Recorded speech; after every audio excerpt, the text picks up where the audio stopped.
So here you have a nonprofit that took a software asset, spun it out into for-profit, gave, think, 100% of the equity to the employees or some large percentage. And then the nonprofit owns what? A share of the revenue, a license, unknown. And here, because it's software, maybe it's a little bit kludgy, or maybe it doesn't seem as dramatic as giving people a stack of gold bars. But, seems like a bunch of employees went from the nonprofit to the for-profit and were given the gold bullion. I do think it's really interesting to see how many people are going after coding. That's because of two reasons. Where does a lot of value in the world reside? And then what is AI good at right now? Bingo. This Week in Startups is brought to you by Washington Post. Stay informed with trusted journalism from the Washington Post. Right now, Twist listeners can subscribe for just 50 cents per week for your first year at washingtonpost.com/twist. AssemblyAI. Get maximum value from voice data with AssemblyAI. Build powerful products and features for your end users on the industry's leading speech-to-text models. Get 100 free hours to start building at assemblyai.com/twist. And Brex, the financial stack founders can bank on. Brex knows cash is king for startups, so they built a banking experience that takes every dollar further. Get the business account trusted by 1 in 3 US startups at brex.com/twist24. All right, everybody, welcome back to This Week in Startups. I'm Jason Calacanis. He's Alex Wilhelm. And we're back. We both had projects we were working on for the last couple of weeks. I just finished up the All In Summit. You've probably seen I've birthed all this amazing content, and we'll talk about, I guess, some of those highlights. But you birthed something else, Alex, something arguably much more important.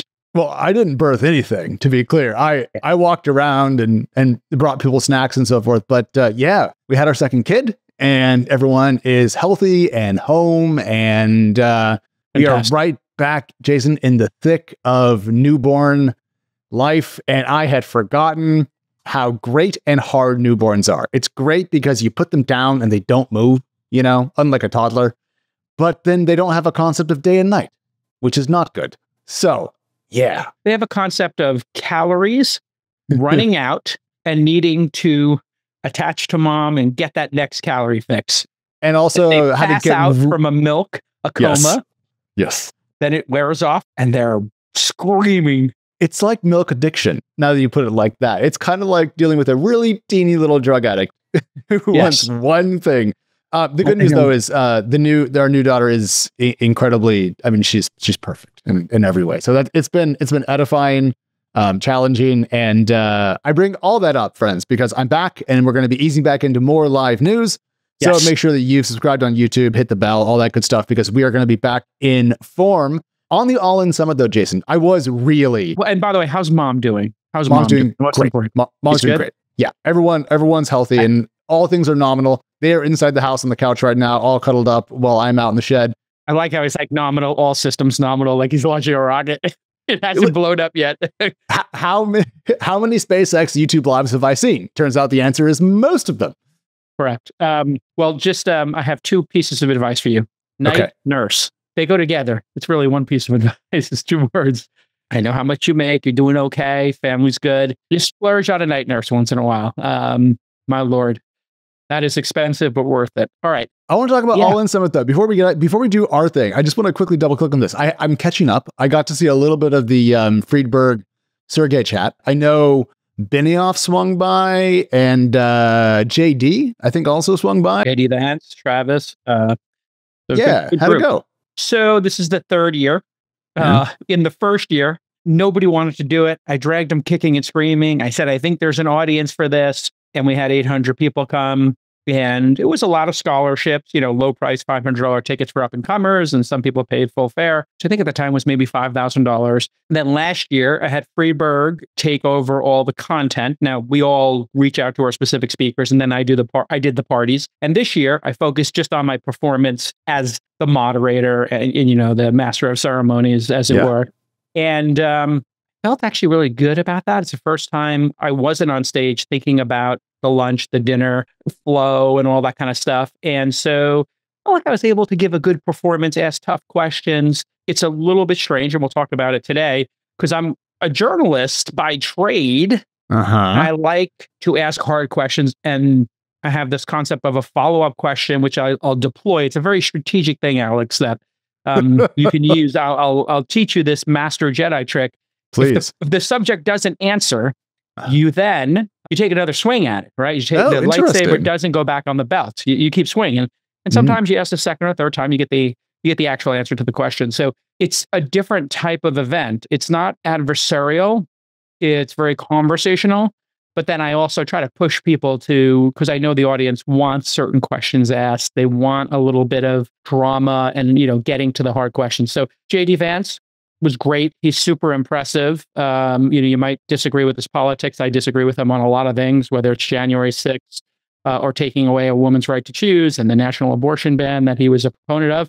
But, I do think he's an impressive individual who will do a lot of great things for the country if he gets the shot, and he's young and he's a business person. So, that checks a lot of boxes for me and what I'm looking for more of in government. I obviously have fundamental issues with his boss, and we got to that. And then, for me, the Travis interview was like coming home. He, after what happened, in his ouster from Uber, he just went underground and just, he never stopped working. He just went all in on cloud kitchens, and he hasn't talked. So for the last, 6 or 7 years, when I talk to him, I say, if you ever want to, we're friends, obviously, if you ever want to have a conversation, the platform's available to you, whether it's here on This Week in Startups or at the summit or all in or whatever it is.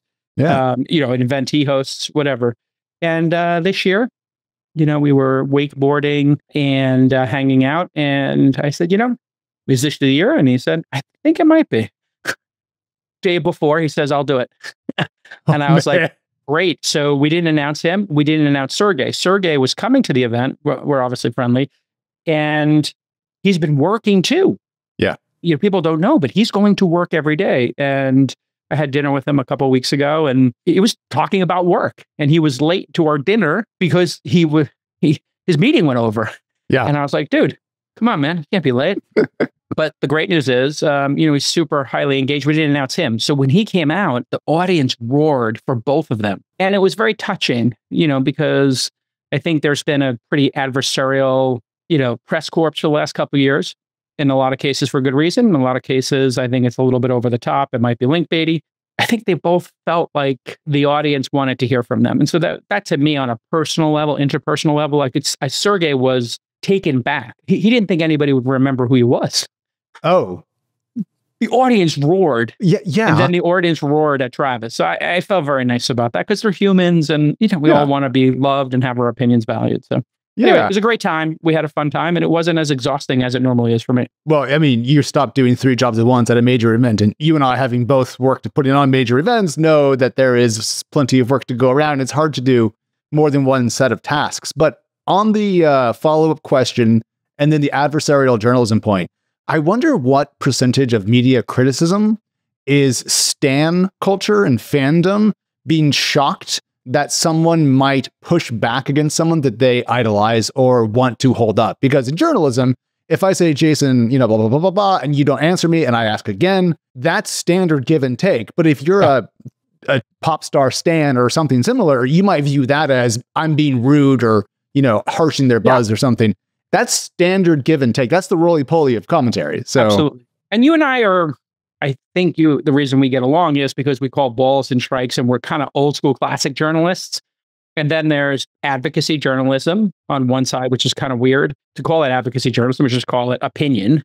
And then on the other side, you have people going direct and not facing any tough questions. And, I think, where we sit, I think is the ideal spot. I'm not trying to lead the witness. I don't want the audience to come away with my worldview.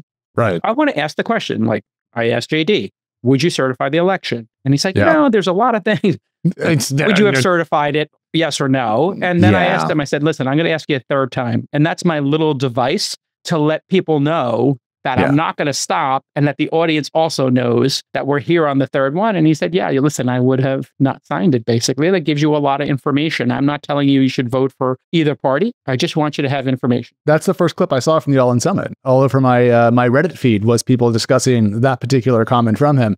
And it is good to know what someone thinks about key things, especially if they want to be in charge of the nation. So yeah, I think that was well done. I'm going to watch the Sergey one, of course. I didn't know the Travis came, so I'll watch that one too. Yeah, you'll like it. Yeah, it was a very emotional one because, there's a lot of, for all of us, PTSD with his ousting, and it's like, it's the first time he's really discussed it. It is the first time he's discussed it openly, publicly. Yeah. So a couple of tears were shed. It was pretty heartfelt. You'll enjoy it.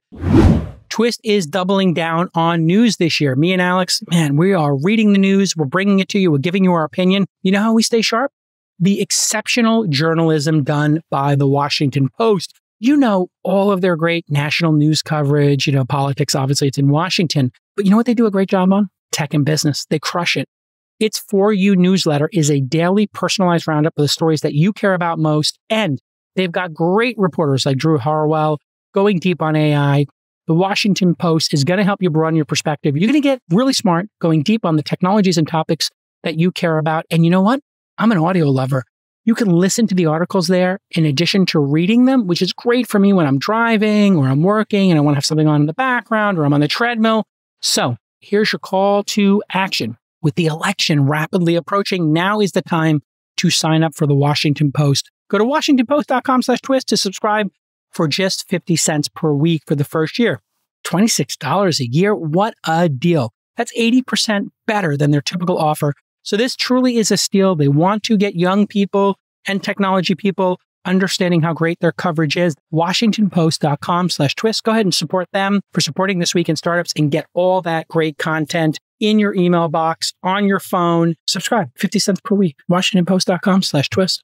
But we got a full docket today. Why don't we just get to the first story? Because the audience wants to hear what's on our mind. All right. So the biggest thing that I think that's happened while I was out in the woods is that OpenAI dropped a new model at last. If you have been reading the fan accounts of OpenAI, there's been talk about Strawberry and Q Prime and et cetera, et cetera, et cetera. We've been waiting, Jason, for this new, better reasoning model to come out. And here it is, O1.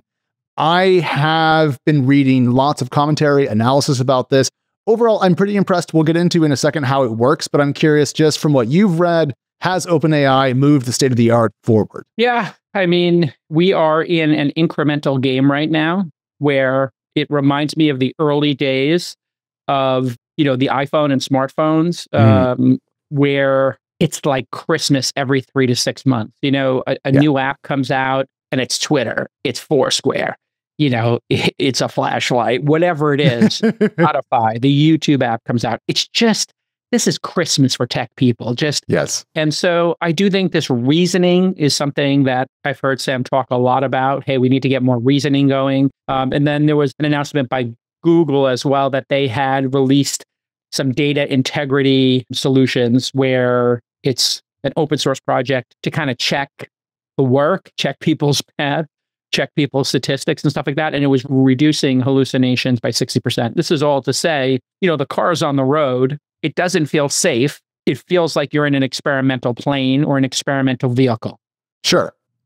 Now, if you're going to put the whole company on it and people are going to start flying and they're going to go see grandma and grandpa and the new baby, you're going to want that plane to have certain features. And that's the era we're moving into, which is safer transportation, safer knowledge gathering. I feel like the whole name of the game right now is to move from these early adopters, the vanguard, have been playing with this stuff for 2 years. Now we need to get to that big fat middle, which is, college kids or generally part of the vanguard, but somewhere in between, rank and file employees. And then eventually we'll get the laggards. And so as we move into that, it's just got to be, more reliable. And that seems to be what they're focusing on. What was your impression of it? Did you play with it at all? Did you see any good examples online? Well, I was going through, just prepping for today, all the different metrics, discussing how good it is compared to other things. Because to me, I'm always interested in the underlying tech. In this case, we're talking about what is called reasoning tokens and the fact that this is using reinforcement learning. And we'll get into that in just a second. But I was curious, okay, what's the actual improvement? And the metrics are very impressive. So just to give everyone a taste of the progress we're seeing this 3 to 6 month Christmas or Hanukkah, we have an image here of what's called Codeforce ELO, essentially how good at programming is an OpenAI model, Jason. And as you can see, GPT-4o on the left over there didn't do terribly, made it to the 11th percentile, shout out. But if you then look at O1 preview, O1, and another version of the O1 model, you can see dramatic and massive improvements. And right now, just so everyone knows, we are looking mostly at the O1 preview. And then also there is O1 mini, which is smaller and faster and more designed specifically for coding work. And Jason, I picked this example because it seems that the thing that is being solved or being attacked the most quickly with modern LLMs is code generation. And it seems to be getting better faster at that than by pretty much anything else that I can see. And so I wonder if the real use case, the magical moment, really is just going to be, this is going to help people write a lot of code a lot faster because it just keeps getting better. And eventually it's going to be good enough. It does seem to understand reasoning much more. So I did a very simple test. So I was born in 1970. I said, what are the 16 most important technologies since 1970? And it thought for 12 seconds. You see that here. And it says, when it thought, identifying key developments, if you hit the drop-down caret, it explains to you what it did. So this is interesting. This is where you can get into reasoning. Evaluating technology significance, tracking technical projects, tracking technology advancements in technology, tracing things. And it kind of explains it. And then it comes up with, hey, the personal computer, the internet, World Wide Web, mobile phones, smartphones, global positioning, GPS, MRIs, DNA sequencing, renewable energy, etc. Then I said, put these into a bracket and run the first round. It thought for 13 seconds. It designed the bracket. It mapped the technology. It advanced to the next rounds, ways, choices. You get the idea. And here it goes. It says personal computer versus blockchain and cryptocurrencies, the internet, but it didn't actually run it. And so then I had it run it, and it did its matchup. Personal computer versus blockchain, personal computer wins. Internet versus CRISPR. Ooh, spicy. The internet. I would agree with that so far. World Wide Web versus 3D printing. That's an easy one. World Wide Web won. Mobile phones versus Wi-Fi. Easy one. Mobile phones work. Smartphones versus social media. The smartphone won. Yeah. And it's reasoning. Smartphones combine the functionality of mobile phones with advanced computing capabilities, enabling a multitude of applications, including social media. They have transformed how we interact. So it basically came to the reasoning, Alex, in this face-off that you can't have social media without smartphones. Now, I don't know how it's doing that. Exactly. And this is where I think we're kind of looking at something here and wondering, did it get that from a blog post that somebody else did at TechCrunch where they, pitted these things, and 10 years ago you pitted these things, or somebody said in a Reddit thread or on Twitter or Facebook, hey, you can't really compare social media to smartphones, but it did happen. And, I think that's what you're going to start seeing people do, which is, thank you for doing my marketing plan. Thanks for helping me write my blog post or telling me, what we should have on the podcast today. But, a little more reasoning and getting to an answer is always welcome. And so we'll see, over time, how correct it is. Yeah. And so those are called the reasoning tokens that are part of the reinforcement learning process. And I did go through some papers this morning trying to make sure that I understood this. The best actually breakdown was from a silly YouTube video that I found in which they said, okay, so this is essentially GPT-4, but it can kind of self-prompt itself to refine its thinking as it goes through reasoning, as we saw, to get a much better response. The upside is more complex queries, I would say better results. Frankly, what you just showed was very impressive. The downside, though, Jason, is just that it's expensive to run, uses a lot of compute power, and because it takes more compute, it takes longer. So it's actually currently, right now, slower and more expensive. But to me, the curve of those two complaints in technology always bend one way, which is down. Yes. Things get faster, things get cheaper. So I don't really see a downside to this other than in the next 6 to 12 months until it gets cheaper and faster, it will be slightly hard to use because it'll be costly. But who cares? What a dramatic improvement. I mean, this feels like progress to me, and I love that. Now imagine different language models self-correcting each other and then agents on top of it. So, when you put an agent on top of 3 or 4 of these and we ask an agent to do this for us, and there's a third co-host here, and we say, hey, tell us, the history of supersonic flight and give us, the key moments in a timeline, instead of having a guest on, like, oh my Lord, there's going to be a third person in the mix every time. And that's going to be a little bit strange for people to kind of understand when there is a replicant in every Zoom call. There is going to be, like in Blade Runner, a replicant in every aspect of our lives. It may not be physically there at the start. Optimus and Humane will be later, but we'll start having them on call. So I think, it would be really interesting on this Zoom call or in a Slack room, or Glue is doing this, David Sachs' Slack competitor. Yeah. Has like some chat in there, but when they start interacting, that's going to be really interesting. And then there was some weird news around their corporate structure, and then a financing. So maybe quick hit those for us. Yeah, just keep everyone up to date on all things OpenAI, because it still technically kind of mostly counts as a startup in some way. So Fortune recently reported that Sam Altman, we all know Sam, has been discussing next year shaking up the OpenAI model. And we've all gone through this discussion before. Why is it a foundation that owns a nonprofit, that owns It's a mess, Jason. It's always been a kludge, I think. And it's very impressive that the company actually managed to fundraise and grow as much as it did with this relatively ridiculous corporate setup. I mean, if you're going to back a startup, what do you want to see? A Delaware C Corp or maybe a Texas-based C Corp? But you don't want to see a foundation that owns a nonprofit that owns a for-profit entity, right? Yeah. Hey, when founders ask me, what corporate card should they use? I automatically think of Brex. That's what I use. And when founders ask me where they should store their cash, well, of course, I'm going to think about Brex. Why do I think about Brex so much? Because knowing everything about your money is not negotiable. Nearly 40% of startups that fail, well, they fail because they run out of cash, and 100% of startups can't afford to make financial mistakes. We all know that. So you want to be on top of this stuff. And thankfully, Brex has built a killer banking experience that helps you take your dollars further. And they'll protect your cash while extending your startup's runway. How do they do all that?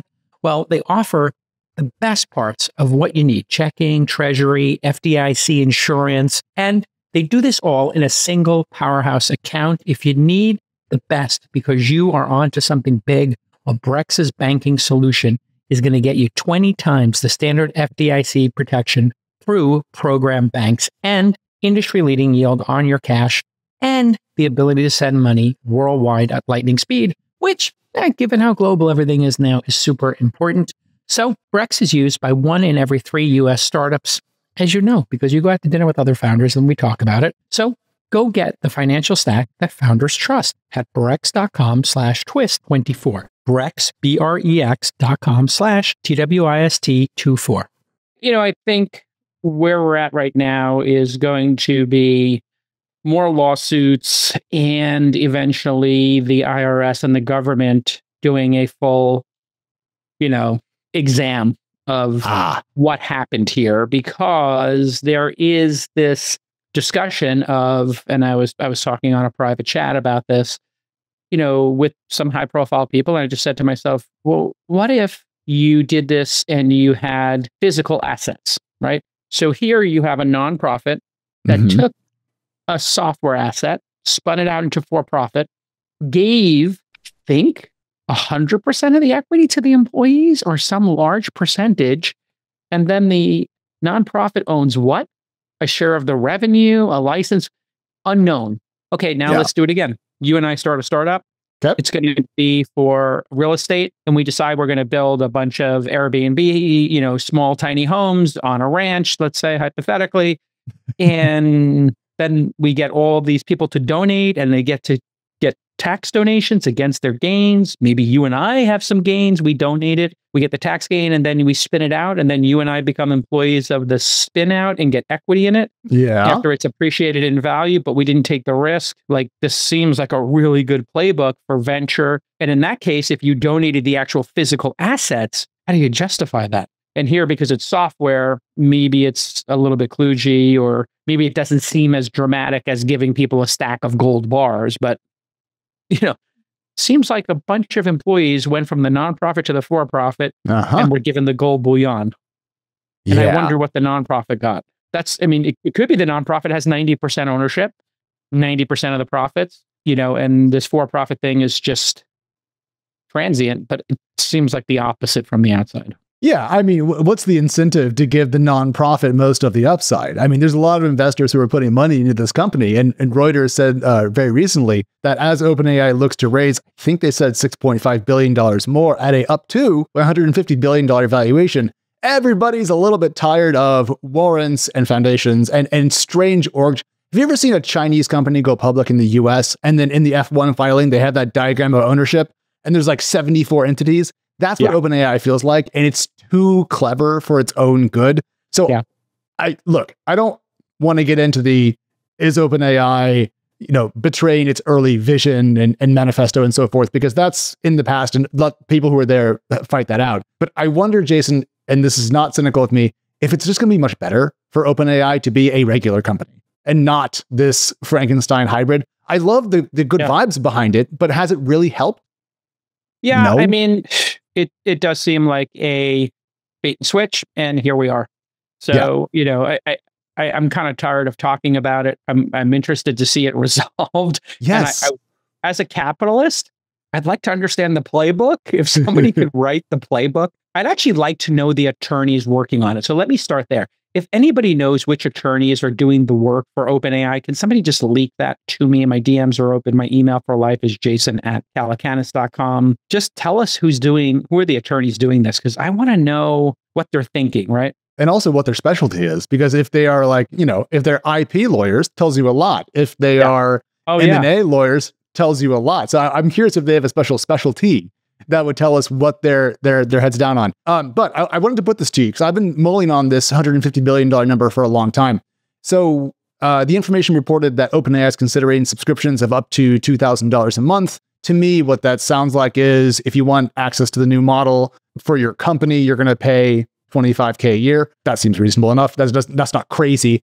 But how much of your own net worth, Jason, presuming it was all liquid for the sake of this conversation, would you be willing to invest in OpenAI tomorrow at a $150 billion post?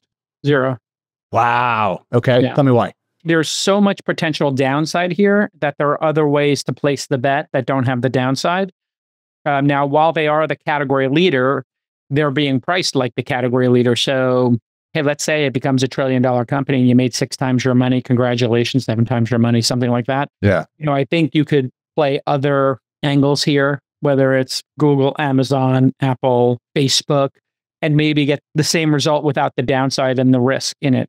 So yeah, it seems if they're doing $2 or $3 billion in run rate, maybe they do $1.5 billion this year. That's 100 times revenue. If they're doing $3 billion next year, it's 50 times revenue. So maybe you split the baby, 75. Maybe a bad analogy for today, but you know, you split the difference. Yeah, you split the dad in half and turned him into a husband. Yes. So I think maybe 75 times top line revenue while losing. I mean, we don't know what this company's losing. Is it losing $1 billion a year or $5 billion a year? I would say 5. Yeah. 5. You know, and how do you amortize these? You know, what is the lifespan of the H100s? 5 years. And then they have to get chucked and replaced. And they're like the new ones are that much better. So I do think it's like absurdly speculative kind of bet that people would make for vanity reasons. It would be like, I think there's a lot of vanity involved in here. If people don't realize this, but being able to say, I was the investor in Uber gives me credibility, Robinhood, you know, I invested in, you know, OpenAI will give you some credibility. Now you talk to the next people, oh yeah, we're OpenAI shareholders. Of course we have an allocation. Oh, we're SpaceX shareholders. Like, right. You can also just buy it on the secondary market. It doesn't mean you came in when it was $100 million company or $1 billion company. It means you came in with $150 billion. So these things trade like public companies now. And I think people are using these in some ways because they get management fees and there's not many places to put $1 billion or $2 billion to work. So if you're, you know, Thrive Capital and you've got all this money laying around, or Andreessen, I don't know who's involved in these rounds.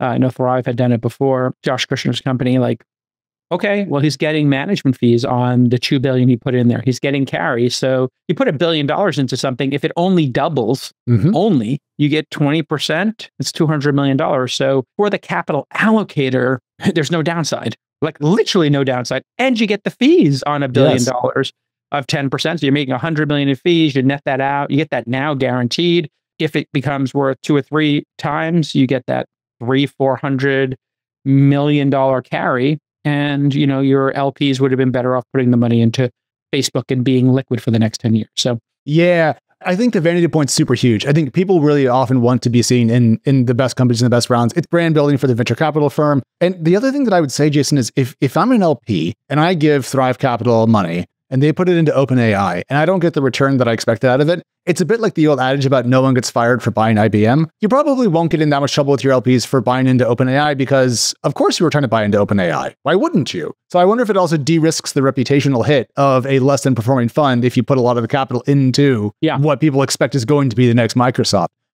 Though I do want to say that your point about you'd want to make a different bet, it makes a lot of sense to me. There's a new company called Super Maven. TechCrunch just covered them. $12 million round, Bessemer led. OpenAI's co-founder, John, put some money into it as well. And it is yet another help people code startup. And if you go into our notes docket and you click the little toggle that says compete with, look at the names that I found that are in this space. Amazing. It's a lot of names. And I'm trying to sort out, is that the better bet to pick one of the 30 horses chasing what is clearly going to be a big prize, or do you back the model companies themselves? I don't know where I put my money, frankly. Okay, are you worried that your startup is the only company out there that's not building with AI features? Well, if your company records or collects any voice data, I've got a secret weapon for you. AssemblyAI has the AI models you need to turn that data into new features that your users are going to love. So don't fall behind. Put this incredible technology to work for you. Whether it's podcasting, audiobooks, meetings, especially the virtual ones, and all the videos that people are constantly uploading, we're producing and consuming more voice data than ever before. If your startup is building a product that uses voice data, you need to check out AssemblyAI. AssemblyAI builds speech-to-text AI models that can turn your voice data into new product capabilities.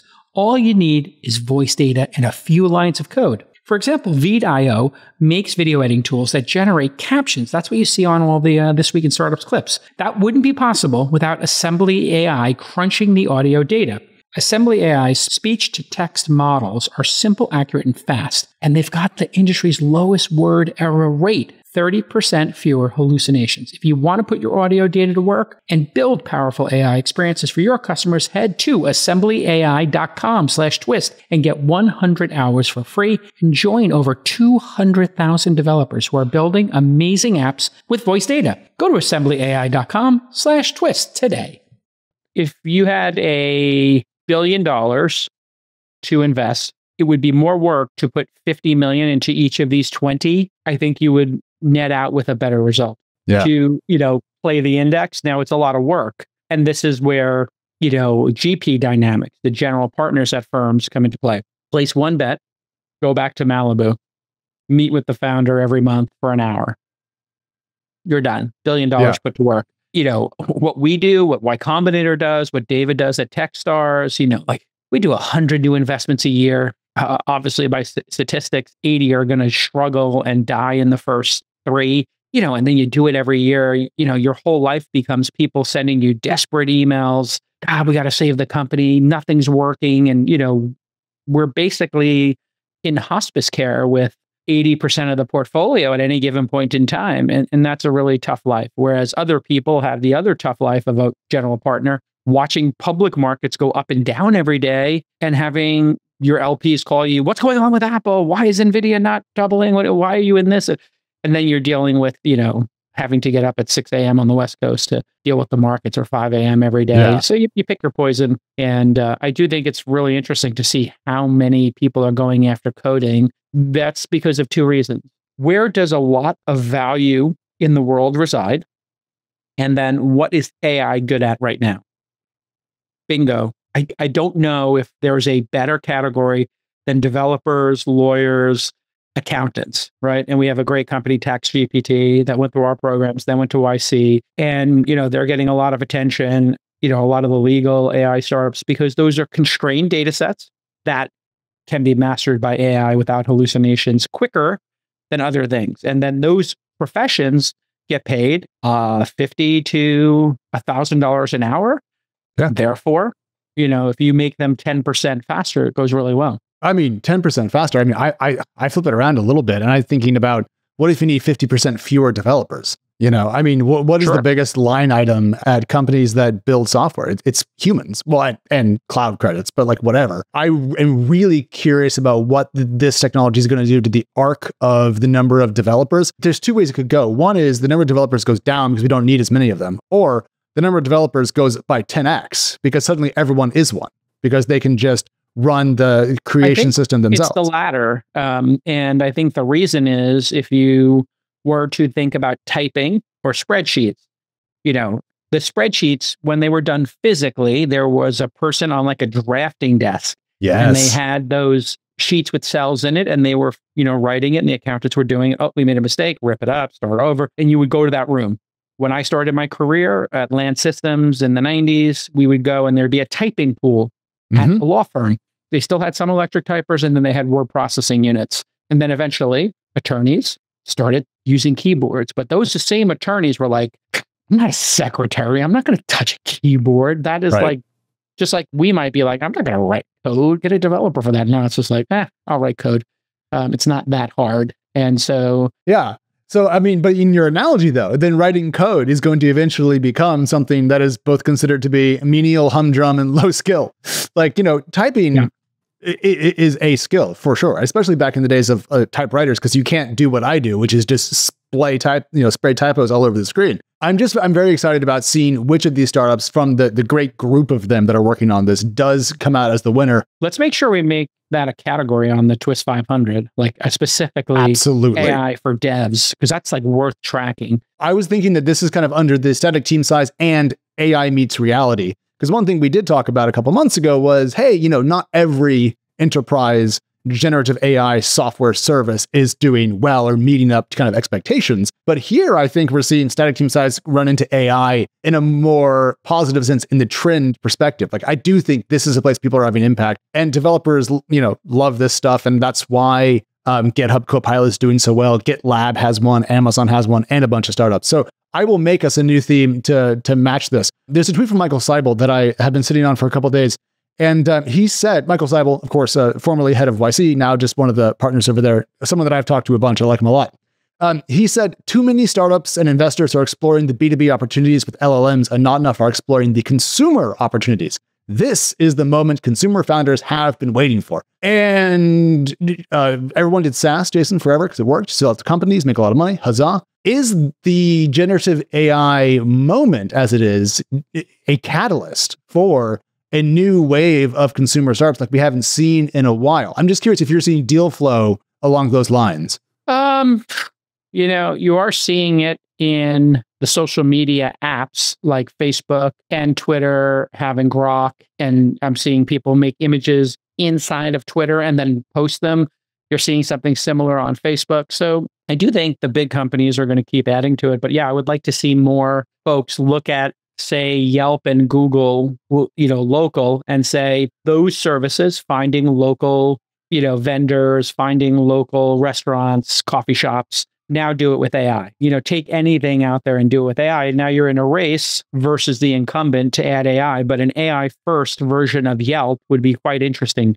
Yeah. Where it's you don't show up and start doing Boolean searches or clicking off buttons. You just say, I'm looking for a sushi place in Austin that's open on Monday nights that has an omakase menu, and show me some great photos, and boom, it does it. I wonder if the consumer thing here, could just listening to you describe this, it feels very personal because if, I don't care about sushi in Austin because one, sushi is disgusting. People shouldn't eat fish. It's gross. And two, I don't live in Texas. But what I do want, though, is my own thing that I talk to that has all of my context built into it. So I wonder if the consumer killer app here is just kind of a personal agent, if you will. And I would love to know, who's working on that. But enough about AI. Let's talk about Jason's favorite company in the world, which is Uber, and my favorite company in the world, which is Waymo. Because, Jason, they are teaming up in a New Wave Friday. They expanded their partnership. I'm going to quote here. They're going to, quote, bring the Waymo One experience to Austin and Atlanta only in the Uber app beginning in early 2025. This is big freaking news. The exclusivity really hit my the hairs on the back of my neck because it feels very like a deep integration versus a lightweight partnership. Okay, so important for me to do a couple of disclaimers here. I don't have any inside information. I know Dara, but I don't talk to him on the regular. And so it was always Travis's thought that when this happened, Uber would be participating in the technology in some way. Mm-hmm. They had their own autonomous unit. And that if other people produced autonomous cars, they would be the fleet manager or work with fleet managers. Now, why do you need a fleet manager? Well, cars require maintenance. Yeah. People puke in the back of cars on Saturday nights. They need to be cleaned. Cars need air pressure in the tires. They need to be washed. There's maintenance that if they're a gasoline car, they have to have gasoline in them. You get the idea. And brakes, all the standard maintenance. So it makes sense that if there's a range of providers and you've got an established network of 250 million rides per week, and somebody makes a great car, they may just want to focus on making that great car. Yeah. Mercedes and BMW don't run cab companies. They also don't run rent-a-car companies. It's enough work to produce a Mercedes or a BMW or a Sprinter van. They don't run fleets of Sprinter vans. And I'm sure they've tried. I'm sure they've thought about being in Hertz's business. And so what you realize, one business is manufacturing, one is software development, and one is running fleets. The other is running a network. So if you were to take those four circles and you start overlapping them, Uber has a network, but they don't make the technology. They have investments in a couple of companies. You have BYD, makes the technology, doesn't have a network. You have Waymo, testing a network in San Francisco and LA. They don't make the cars, but they make the software. Tesla makes the cars and the software, but they don't have a network. So, and they don't have fleet management. So you start getting into all of this. It feels like it's going to be hard for one person to do everything. It was hard for Uber to try to be a technology company and make this. It's going to be hard for Waymo to deploy this in 1,000 cities around the globe. It's going to be hard for Tesla as well. And it's going to be hard for Tesla owners. Like I'm a Tesla owner, do I want my car in the network and somebody puking in the back of it or whatever? I need my car during prime time. Do I want to put my car into the network during prime time? No, I need it available. So the times I will put it in will be when I'm on vacation or I don't know when. So I do think there's a lot of complication here, a lot of heavy lifting, and I'll just leave you with often deep partnerships that are exclusives result in mergers and acquisitions. Yes, I can see where that would trend. The interesting thing is Uber historically has worked with people who have their own cars, and Waymo has had to hand build its own technology because, if you're at the frontier, you can't go to Walmart and buy it off the shelf. In time, though, once Waymo sorts out more cities, more data, more I can see them licensing out their hardware to someone else to build. Maybe Mercedes builds the cars.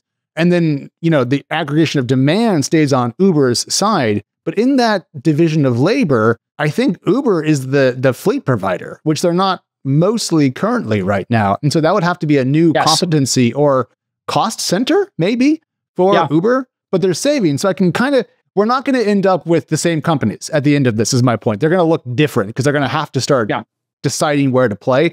But what I care about is this feels like acceleration. Like this is more cities, more partnerships, more driverless cars out there. Therefore, more data, better models, more safety, more speed. I just want to fast forward this by 5 years, Jason. I'm too impatient for the progress here, but it is good. Yeah, the co-CEO, Takedra, spoke at All In Summit last week, and I asked her about these things. And their number one goal is to deploy the technology widely.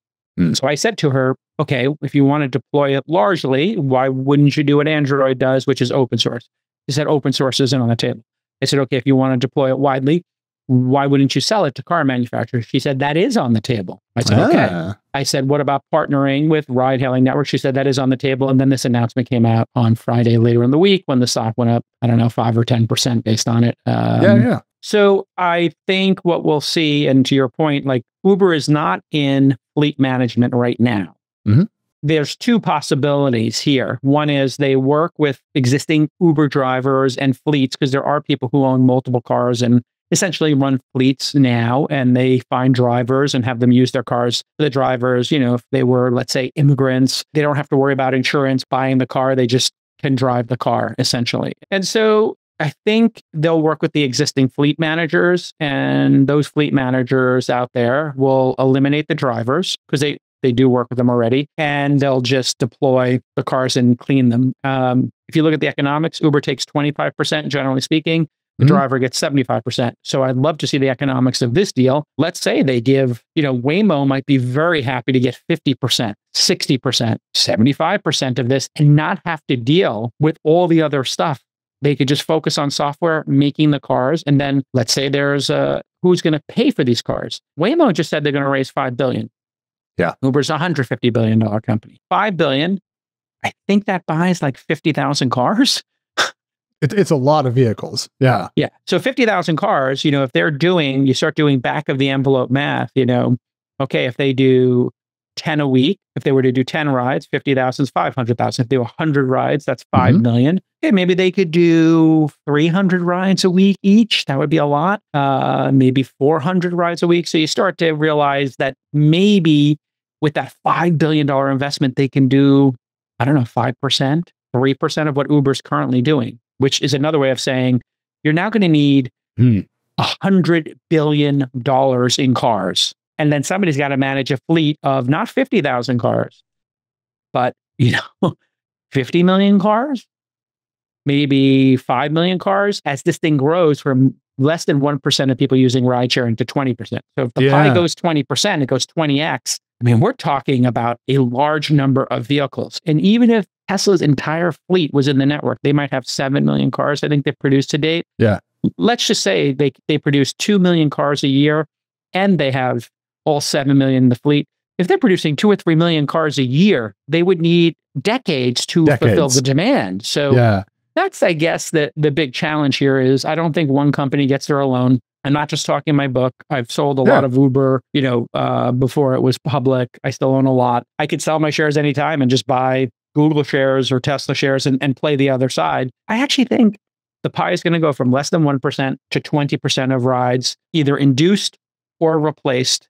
Public transportation or new rides is going to go this way. And I don't think young people are getting driver's licenses. So it's going to be a decade journey. I don't think so. On the driver's license point, I agree. Also, just as a parent who lives in a city, I think the first place we should get rid of human drivers is the small side streets, just because people drive like absolute idiots and they're distracted and they don't watch street signs, traffic lights, turn signals. It's brutal. Just trying to keep my kids from being hit by cars. So I would love that. All of this makes me very excited. The thing is, I was leaning towards, as you were talking, saying, oh, okay, well, think about it. If everyone needs to have a new fleet, it's going to be larger. 2 companies, GM, Tesla, because GM has Cruise, Tesla has its own self-driving. Yep. They're already manufacturing.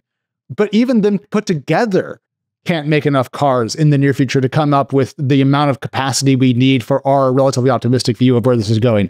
So there's like $100 billion or $200 billion in spend missing that someone's going to have to come up with. And I think, go back to our earlier point, Waymo, Uber, whomever it's going to be, someone's going to have to write that check. And you know who can afford that?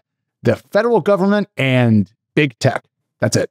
Yeah. And Uber is part of big tech. Uber could at any point in time say to the public markets, we're raising 10 billion, or do a bond for 10 billion to buy these cars from BYD. And even if BYD has 100% tariff on it, a $20,000 car going for 40,000 into a ride-sharing network, still a pretty great deal. So absolutely.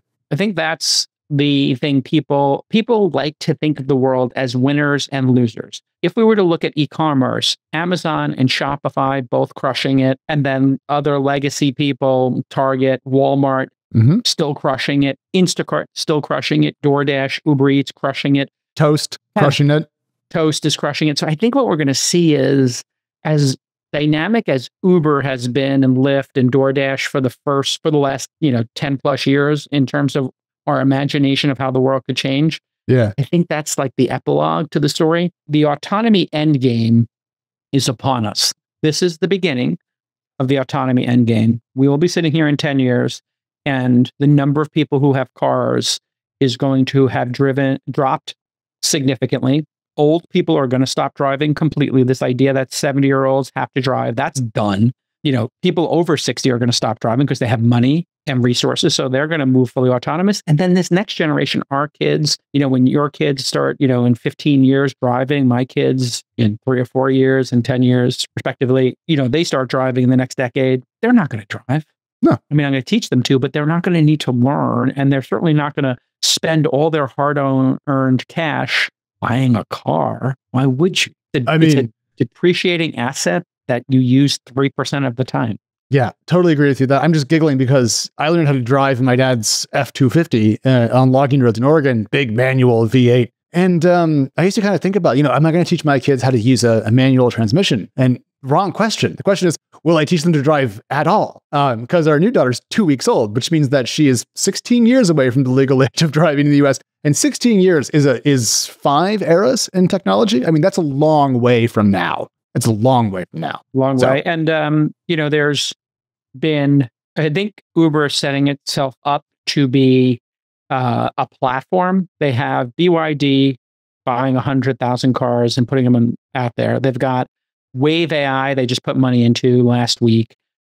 Cruise, they're restarting Cruise. Cruise is going to, and GM is going to be looking to Uber to run that side of the business. Ride Alto, and now this Waymo deal. And they've got a couple of other partnerships. And they've also invested in a couple of companies. Like Aurora, I think, is the spin out. That was their autonomy. And why did they close there's a question from our live audience here. And we go live on YouTube when we do these news programs. You can type in This Week in Startups and subscribe and hit the bell. You'll get an alert when we do. Why did Uber stop its autopilot program? They were doing too much. And when Dara took over, he said, we're going to focus on a small number of things and do them really well. Part of that was culture. Part of that was regulation. And then part of that was dealing with legality around independent contractors, getting back on the road in London, selling their shares in different regions where they weren't going to compete. So there was a lot on his plate. And, I think they did the right thing by becoming a money printing machine now. The only person who can really go it on their own is Elon and Tesla in my mind. I don't have any inside information there, but I do think he shared an app and he has a unique ability, and they're going to be announcing on October 8th, I believe. The rumor is they're going to show like a 2-seat dedicated car that will go into production in the next couple of years that they could flood the market with. That's my prediction. They could flood the market with a 2-seater that costs $25,000, but only make it for robotaxi. You can't buy that car. Oh, and therefore protects their gross margins on their actual core, on their core business or their existing business. Okay. You still have to buy the Y. You still have to buy the Model 3. Yeah. X and S. You can't buy this 2-seater car, even though there might be demand for it. That one they produced with, bare bones, 2-seater with stuff in the trunk. If you got 4 people with you, just take 2 of them. Yeah. Why not? But they're electric and they're cheap. Like it's going to be fantastic. Yes. I will say I have like a smart car, You know what my neighbors have? A smart car. You know what their kids have? A matching smart car. So often they park their 2 smart cars back to back. It's the funniest thing. It looks like 2 jokes that just come together. I like the Mini Cooper better. That was my first new car I ever bought in my life, was a Mini Cooper. The second year it came out, I loved the Mini Cooper. Wow. So that would be, what year was that? Gosh, it had to be 2004 or 5. Yeah. Have you ever been in an original Mini, the old British I have Mini? not, though I've seen them on the streets in London and in Paris where like parking is at a premium. Yeah, those things are real small. You think a Mini is small? Stack it next to that. It's very different. Now, thinking about things that might be getting smaller, the interest rates might be going down this week. Jason, we are finally on, and we're going to keep this quick, everybody. I'm not going macro on you, but it is rate cut week. So Jason, we got to get some predictions on the board here. 25 basis points or 50 basis points? What's your prediction for this week's Fed cut? I think the prediction markets are saying there's a decent chance, 50 to 70% chance of a 50 BIP cut. I think that might make them look a little bit desperate. Maybe they waited too long. I am a fan of 25, 25, 25, just consistently doing 25 while you get more information. In other words, they were late to raise rates, and that kind of created a bit of chaos. Obviously, we saw with Silicon Valley Bank and dated bonds and treasuries and everything. So I don't think they want to flip the market here and look panicky. Just think like every month, 25, get more information, look at the employment picture now. I do think politicians, specifically Kamala, would love a 50 or 75 because what happens when you cut rates? Stock market go up. Stocks go up. I don't care anymore about this stuff because I just like the idea of predictability and calm in markets and thoughtfulness, whether it's politicians or our monetary policy. I like predictability. I think they get that they need to be predictable and independent of administration. So people are saying like this was all done in some grand conspiracy. I don't think so. No, I don't think they wanted that whipsaw that happened with Silicon Valley Bank. Also, they would have, let's be honest, if Kamala and Biden were secretly running the Fed behind the scenes, interest rates would have come down already. Do that in the second quarter. And then you go into the debates with a roaring stock market. You go into the third quarter, and then all of a sudden it's November. And hey, look, it's been all people know is 6 months of going up. Instead, they've been dealing with the highest interest rates we've seen in, a generation. I'm team 50 just because I think it's time. I think we're a little bit late. The labor market's gotten weak enough that I think right now a shot in the arm is more important than the optics of it. But I do very much agree that no matter what this first one is, either a treat or just an expected snack, consistency moving on is forward. I think we should get down to like 3% next year. 3.5 sounds pretty good to me. So a smooth path there. And it would be good for exits. It'd be good for IPOs. It'd be good for stock market prices, startup valuations. Like this is going to be a holistic good. And maybe it's going to make next year a lot more fun than this year for folks in your profession, Jason, the investment community. I love my job. And I do it independent of this hand-wringing. And if it's a little bit hard and there's headwinds, I consider that part of being a pilot and sitting in the seat that I'm lucky enough to have. If you're a quarterback and you get sacked once in a while and you eat a little dirt, well, you also get to be the quarterback and throw the touchdown pass. Yeah. And so I take the good with the bad. This has been brutal the last 3 years with no DPI coming out of funds, no M&A, Lenacom. We've talked about it here over and over again. And this crazy political cycle, just like it to end the political cycle and the whipsawing, stop steering the car all over the place and slamming on the brakes, slamming on the gas. We don't need to ever go back to this zero interest rate phenomenon as far as I'm concerned. It's healthy to have people be able to make a little bit of money from their savings and understand that savings is virtuous. And, it obviously, I think, puts a little pressure on my profession and other people's professions to perform above whatever that number is. Yeah. The risk-free rate. And so I like that. And when it's zero, it's like, well, where else do I put money? I have no choice. It's got to go into real estate. It's got to go into equities. It's got to go into private equity and venture.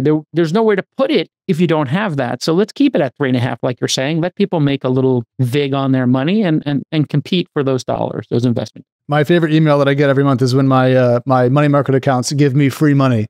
And I'm like, thank you for the free money. Look at that cash. Because when I started building a real emergency fund, interest rates were zero. So you put in any amount of money and they flipped you a quarter at the end of the year and we're like, be grateful. And that was pretty tough. You know what I did? I was looking at the price. I stayed at the Beverly Hills Hotel. My friend Freeberg sets us up there for the summit. Nice. It's a bit pricey, and I'm at the pool. It's quite a nice place to stay, quite charming. And it was $50 for a pina colada, $42 for chicken fingers. A Frappuccino was $25 for like a frozen coffee beverage with no booze in it. What? Why?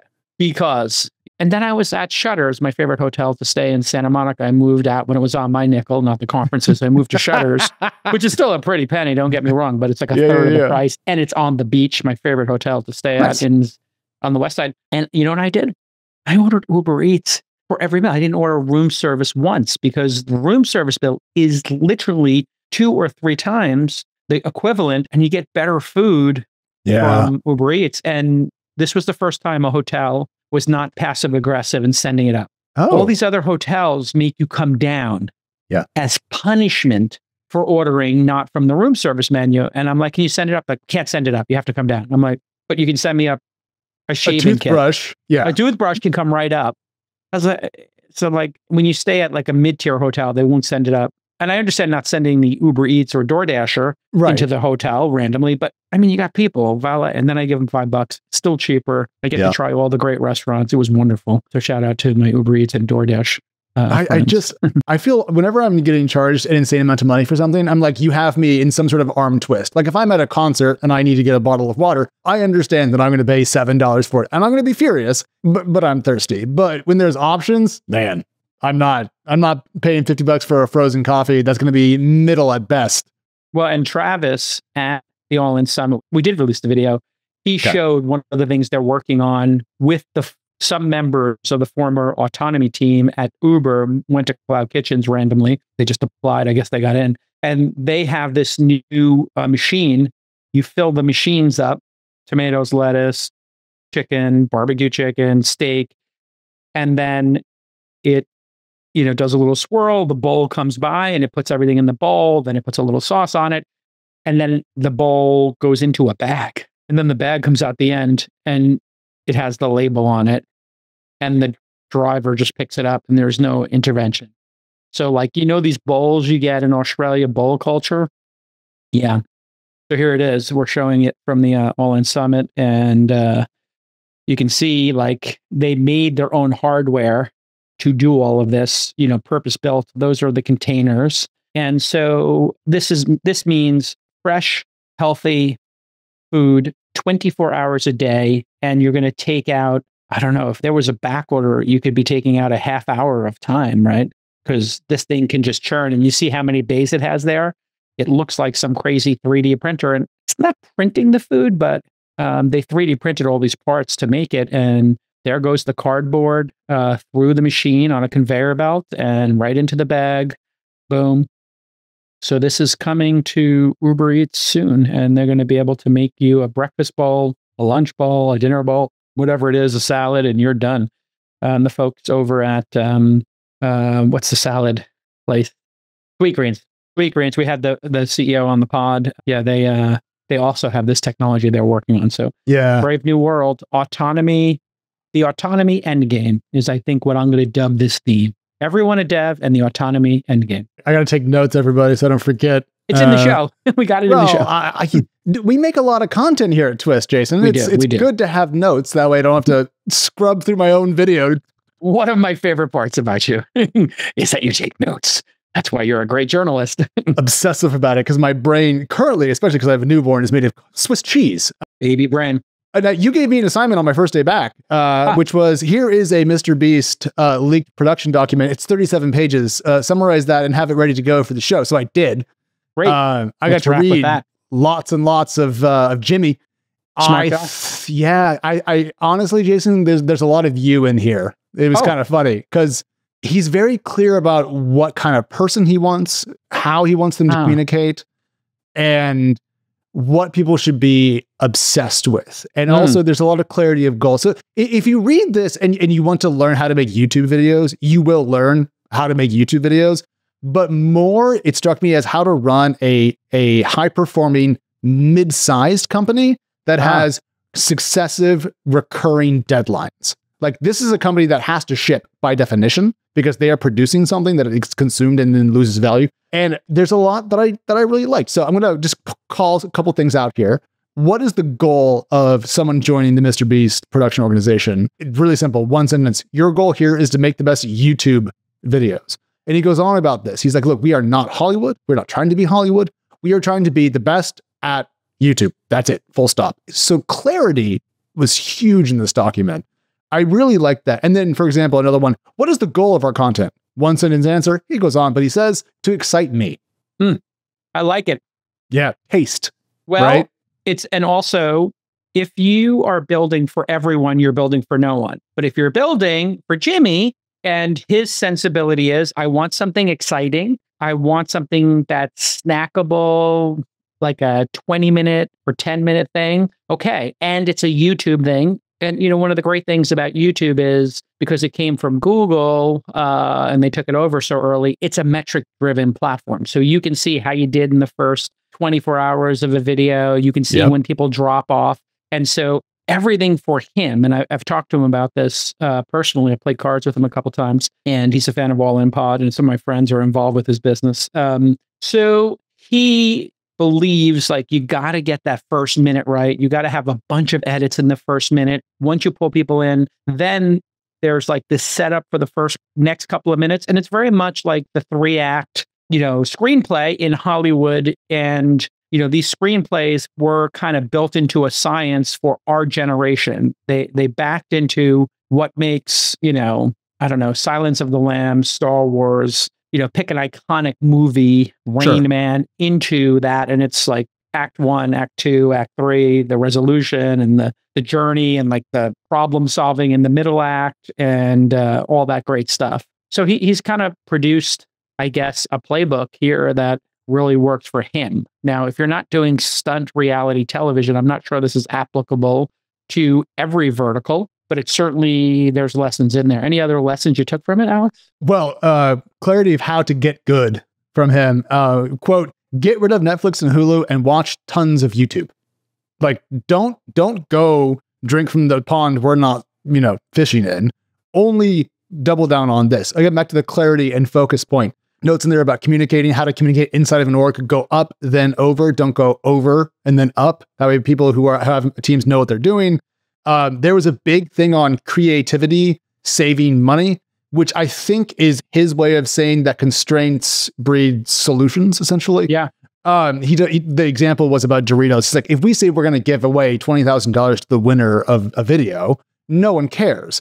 But if we say we're going to give them a 10-year supply of Doritos, it could actually be less money and it's way more exciting. So creativity, saving money. And then I love this at the very end. One of his last kind of like notes was, never do anything that can make us look bad from a PR perspective, which is not a bad thing to have in your document. And they've had challenges like doing these kind of, all the YouTubers have had challenges around, when you're doing stunts or you've got contestants. Yep.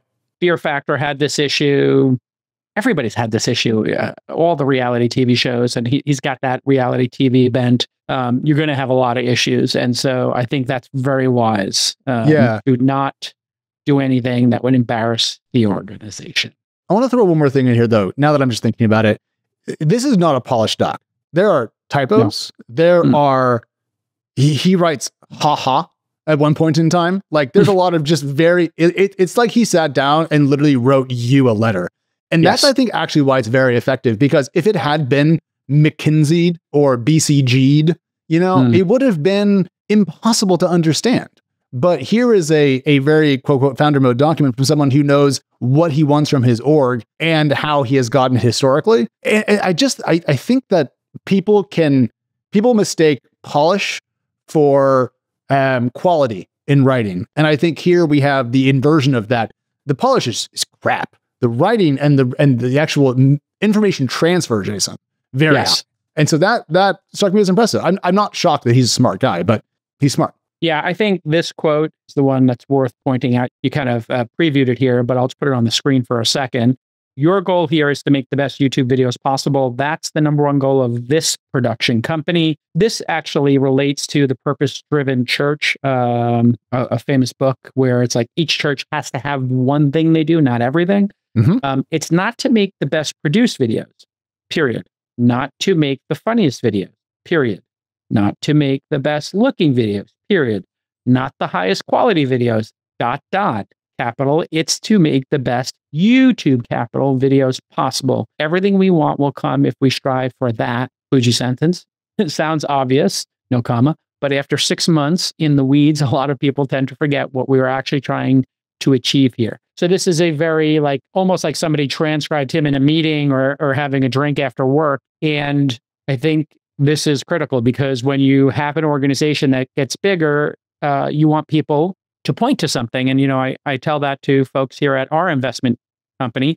We want to do the seed or pre-seed round of companies, and we want to help them get to their Series A. That's the goal. We want to find the best companies with multiple technical co-founders and product velocity, and get those folks to release a product, get traction, and get follow-on funding, or what's called a pull-through in our industry. And we track pull-through.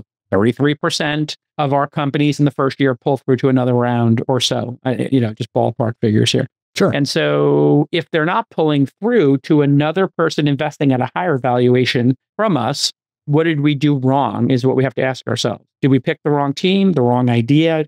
Did this team not achieve product market fit? Did they know what they needed to achieve in order to get another investment? Did we not introduce them to the right people? Did we invest in a category that VCs don't want to invest in, like event planning, apps like what we're going to do this weekend, or, split the bill apps, things that are maybe not going to be large businesses, not enough TAM. So we know why people will not invest.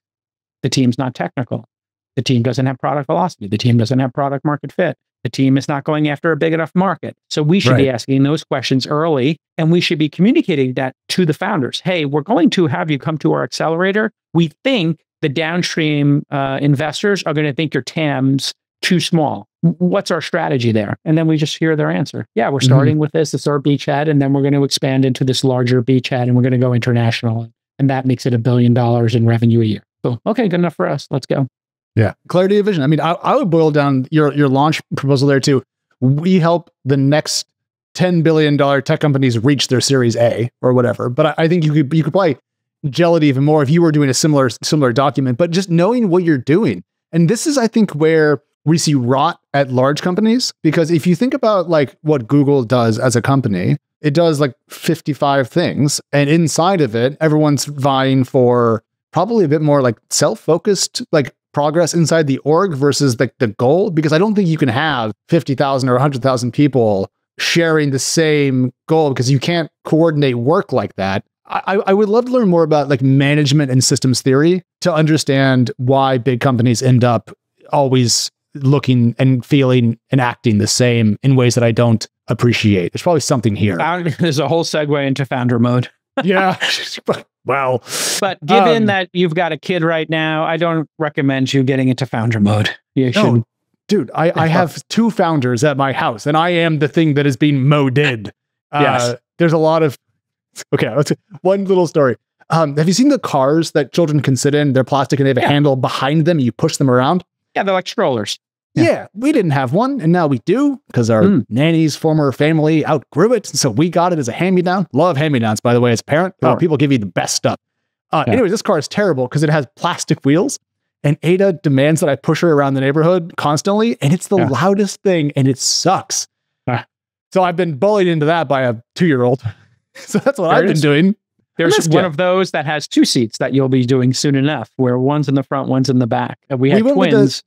Yeah. Oh, we did the side-by-side double stroller. Not the, yeah, I know what you're talking about. We were awesome. We bought tons of stuff, and then we just put it all out in the driveway, and our friends who were having kids, we said, this Sunday, everything must go. Yes. Take it on Sunday, or it's going to donations. People came, God bless them, and their families, didn't have to buy this stuff because you use it for 2 years and it's done. Yeah. People, as some of our neighbors had us over for brunch and literally had a room set up of, we are going to donate everything you don't want, but we have 2 daughters. You're having another daughter. Come pick. And so we left with like, loads of stuff. Because, I mean, newborn onesies, you don't wear for 2 years. You wear for 2 months, maybe. I love the idea of like, we put all of our 14-year-old's clothes as she got older, put her age and her size, put them into plastic tubs, put it in the garage. Then the 8-year-olds now, when they hit her age, we take out the box and they rate it. And it's like, oh, this is cool stuff, right? Yeah. So it's just absolutely fantastic. Otherwise, you spend all your money on parenting stuff. But Jason, we are back to doing news live. So next week, we're going to go back up to 2. I'm going to quickly get back up to speed here. Awesome. Love it. It's great to be back, man. I miss doing this. Good to have you back. And next week we'll do 2. And in the meantime, lots of great interviews. Twist 500 is growing, and you're doing those short ones. Let's keep doing some of those short ones, and we'll see you all next time. Bye-bye.